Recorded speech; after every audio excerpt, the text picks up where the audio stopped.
ايه اللي هيحصل لك لو تعرضت لأشعة انفجار نووي؟ لو السؤال ده جه في دماغك قبل كده، النهارده جايب لك اجابته، وده اللي حصل للناس في انفجار هيروشيما. والنهارده انا جايب لك قصة واحد اتعرض لإشعاع نووي وتوثق كل اللي بيحصل معاه لحد ما مات. بس الصعب بقى في قصة النهارده ان الراجل اللي اتعرض للاشعاع ده اول ما اتعرض للاشعاع طلب ان هم يموتوه على طول، بس العلماء والدكاترة رفضوا ده علشان يقعدوا يتفرجوا على التطورات اللي هتحصل في جسمه. وقعد 83 يوم عايش بيتعذب ومش عارف يخلص من اللي هو فيه. هيساشي اوتشي الراجل كان شغال في مختبر بيحصل فيه تجارب نوويه، وعلى حظه في مره الاشعاع اتسرب وهو اتعرض للاشعاع ده وتعرض له بكميه كبيره. وبما انه كان في مختبر فكل حاجه بتحصل فيه بيستغلوها ان هي تبقى تجربه، وعلى حظه منيل هو كان التجربه المره دي. وزي ما قلت لك سابوه 83 يوم بيتعذب علشان يدرسوا اللي هيحصل فيه ويمكن يعرفوا يطلعوا بعلاج ضد الاشعاعات. والحادثه دي حصلت في مصنع بيتم فيه معالجه وقود اليورانيوم، واللي حصل ان هو كان شغال هو وثلاثه تانيين وشغلهم عباره عن ان هم بيجهزوا الوقود النووي، وده بيتم بان هم بيحطوا محلول اليورانيوم في خزانات معينه. ومع انهم شغالين في حاجه حساسه كده لكن ولا واحد فيهم كان عنده خبره في المجال ده، وعشان كده غلطوا غلطه هي اللي ضيعت الاخ هيساشي. وهم بيحطوا محلول اليورانيوم حطوا 16 جرام زياده، ودي كانت سبب كل البلاوي اللي حصلت. والعناصر المشعه دي الربع جرام فيها بيفرق، فبما ان في 16 جرام زياده الخزان ما استحملش وطلع اشعاع منه، والاشعاع ده كان لونه ازرق وكان عمال ينور جامد. والجسم اللي امتص اغلب الاشعاعات اللي طلعت هو جسم هيساشي، والباقيين كانوا لحقوا يهربوا. هي ممكن تشوفها حركه وطيانه منهم، بس بصراحه لا، هي مش حركه وطيانه خالص، لان لما كانوش عملوا كده وسابوه وخلعوا كان كلهم هيبقى مصيرهم زيه. وزي ما انت شايف في الصوره كده ده شكل المكان بعد ما الاشعاع اتسرب. فتخيل هيساشي نفسه ايه اللي حصل له. بص عشان تفهم خطوره الموضوع اشرح لك حاجه كده في السريع. قوه الاشعاع بتتقاس بحاجه اسمها سيفرت، والنسبه اللي مسموح للانسان ان هو يتعرض لها على مدار سنه هي 50 مايكرو سيفرت.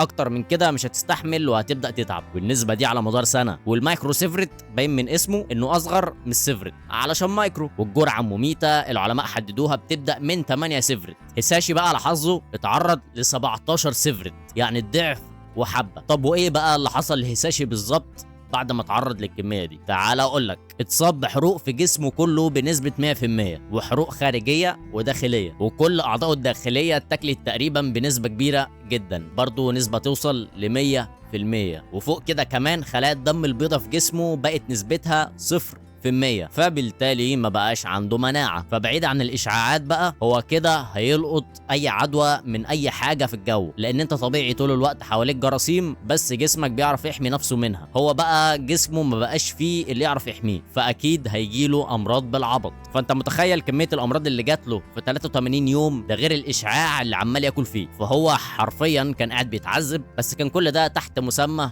العلم والاكتشاف. حتى لما حاولوا يشوفوا حمضه النووي يتأثر ولا لا معرفوش يوصلوا له اساسا، فمعنى كده ان حتى ده اتدمر، حتى كروموسومات جسمه كلها. وبدون الكروموسومات انت مفيش جسم اساسا، هم اللي بيعملوا كل حاجه في جسمك، وهم بيدوروا عليها معرفوش يوصلوا لحاجه برضه، لقوها كلها متدمره. فلو في مشكله في جسمه وجسمه حابب يعالجها او يجدد خلايا ده مستحيل يحصل. وزي ما انت شايف على اليمين ده شكلها الطبيعي، اما الكره اللي على الشمال ده شكلها بعد ما تعرضت للاشعاعات. اتجمعوا ولزقوا في بعض وعملوا كوره، فكل حاجه جواه عماله تتشوه حتى الكروموسومات. وكل اللي بقوله لك ده جوه جسمه بس. طب يا ترى من بره بقى ايه اللي حصل؟ طبعا جسمه بقى كله جروح، وحطوا له لزق وبلاستر كتير قوي على الجروح دي، بس جسمه وصل لمرحله ان حتى جلده مش مستحمل حاجه تيجي عليه. وزي ما انت شايف في الصوره الاحمر ده دي بشرته، والحاجات المربعات البيضه دي ده اللزق اللي كان بيتحط عليه. وهتلاقي بقى جواها مربعات تانية حمراء، ده مش دم ولا كريم للعلاج. حتى الاحمر ده جلده برضه كان اول ما بيجي عليه اي حاجه بتلزق كان جلده بيطلع فيها، وده يرجع لان زي ما قلت لك ان كروموسومات جسمه كلها اتدمرت، وهي المسؤوله عن تجديد اي حاجه بتبوظ جواك. فبما انها باظت فالجلد اللي بيبوظ مش هيطلع مكانه جلد جديد، لان اللي بيعمل كده في جسمه خلاص باظ. والصوره دي شرح مختصر للموضوع. دي صور لخلايا جلد هيساشي وهي لما بدات تقع لحد ما الخلايا اختفت خالص. وفوق كل ده بقى بعد كل البهدله دي جاله احتباس ميه على الرئه وبدا ما يعرفش يتنفس، فغير كل الوجع اللي هو كان فيه ما كانش عارف يتنفس وسايبينه برضه عايش. فملخص اجابه اول سؤال سالناه في الفيديو: ايه اللي هيحصل لك لو اتعرضت لاشعاع نووي؟ هجاوبك بطريقه علميه الاول سريعه، وهي ان كروموسومات جسمك كلها تتدمر، خصوصا اللي في الدي ان ايه، وده حرفيا اللي مسؤول عن كل حاجه في جسمك. وزي ما قلت لك اي حاجه في جسمك الكروموسومات هي في الاغلب اللي متحكمه فيها. فبما ان النخاع بتاع الخلايا بتاعتك بيتدمر فانت هتعتبر ما عندكش خلايا كده اساسا. شفت لما ثانوس بيعمل بصباعه كده والناس تبدا تتبخر؟ حرفيا ده اللي بيحصل لك بس على مدى بعيد شويه. ولما بداوا يحاولوا يجددوا خلاياه باي طريقه، فبما ان هيساشي ما عندوش خلايا دم بيضاء اساسا فما عندهوش مناعه ولا بقى عنده جلد زي ما انت شايف، فبقى كل حاجه ممكن يعملوها مستحيله. هم قاعدين بيتفرجوا عليه بيموت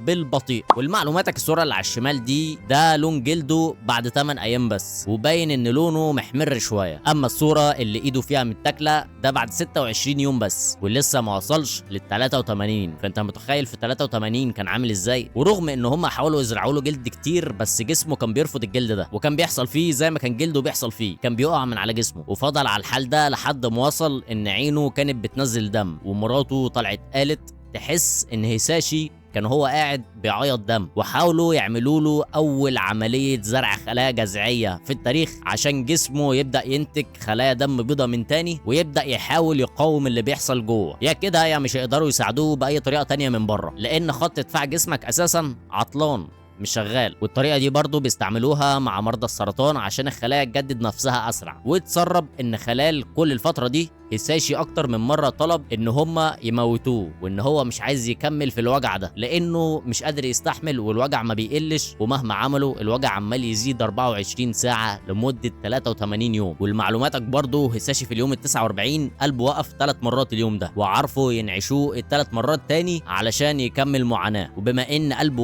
وقف فترات كبيره فاعضائه الداخليه تعبت اكتر ما هي تعبانه لان ما بقاش في دم خالص وصلها. ده طبعا بقى غير كل البلاوي اللي حصله اساسا. زي ما انت شايف في الصوره القديمه دي كان حرفيا عمال يتاكل. فالاجابه المختصره بقى للسؤال اللي احنا سالناه في اول الفيديو، والمفروض انه في يوم من الايام جه في دماغك فعشان كده انت دخلت الفيديو اساسا، ان اللي هيحصل لك لو تعرضت لاي اشعاع نووي انك بكل اختصار هتتاكل. وبس كده الفيديو بقى وصل لاخره. ما تنساش بقى اللايك وتشترك وتفعل الجرس وتسيب لي رايك تحت في الكومنتات. بس يا زميلي سلام.